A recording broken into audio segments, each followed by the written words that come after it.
Akhirnya sampai juga dekat DJ. Korang tengok sendiri kereta.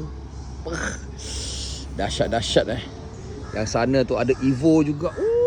Ada juga kereta Skyline Muiz Hot Chicken. Evo aku kat sini. Ni barisan-barisan Evo. Dan alhamdulillah sampai juga dekat DJ hari ni. Sebab hari ni ada banyaklah kereta JDM yang ada kat sini yang dipamerkan. Lomok. Handsome lah kereta abang ni. Aku pernah bawa kereta ni. Dan sebenarnya tempat DJ ni dia tengah mempromotkan tempat ni, dan sebelah sana ada sedikit vibe untuk Japan. Nanti aku tunjukkan yang vibe Japan sana tu. Memang cantik kalau parking korang punya kereta yang JDM tu untuk ambil gambar. Macam mana ni? Datang enjin dah kat luar ni. Ada bengkel ke sini ni? Andal lah diorang ni. Ini mesti geng-geng Hussein Drift Team. Ini mesti Hussein Drift Team punya geng-geng ni. Wow. Mantap. Nanti aku belanja lagi lah. Kereta apa yang ada.